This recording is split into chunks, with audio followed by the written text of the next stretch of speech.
एक पुण्य एक पापी आया,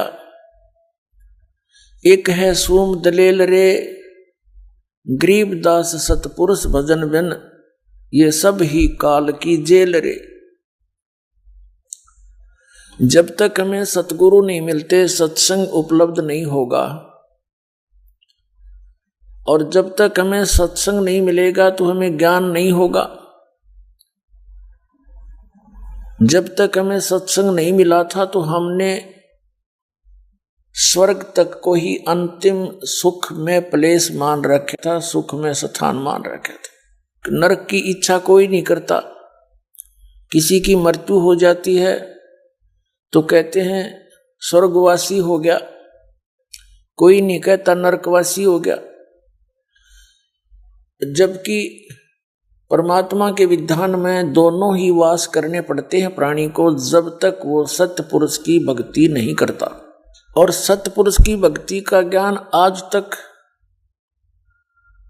चंद महापुरुषों को छोड़कर, या परमात्मा ने तो बताया ही था करके, अन्य किसी को नहीं है। वर्तमान में इस दास के अतिरिक्त इस विश्व में सत्पुरुष की भक्ति का किसी को ज्ञान नहीं है। सतलोक जाने के उन 3 मंत्रों का किसी को ज्ञान नहीं है। तो उन मंत्रों के बिना मोक्ष नहीं हो सकता,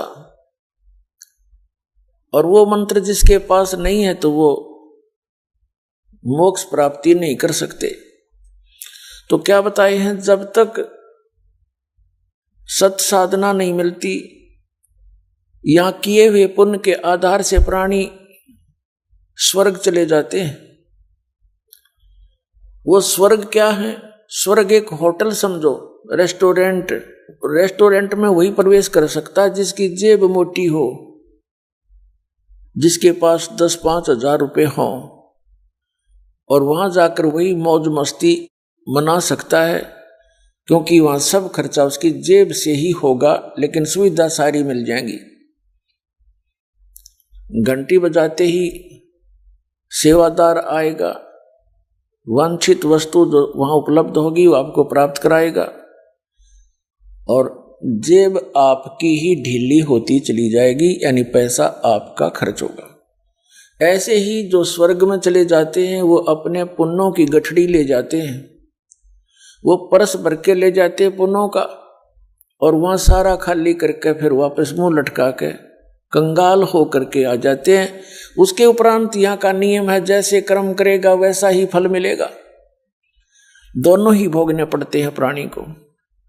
उसके पश्चात फिर नरक में जाएगा, नरक में अपने पुण्यों का दंड भोगेगा। उसके उपरांत फिर यहीं पृथ्वी पर आएगा। कुछ ऐसे संस्कार हैं जो उसने पशु योनि, पक्षी योनि, यानी 84 लाख योनियों में इनके शरीरों में ही कष्ट उठाकर वो खत्म करने पड़ेंगे। उसके पश्चात फिर कभी टर्न वाइज नंबर आवेगा मनुष्य जीवन का।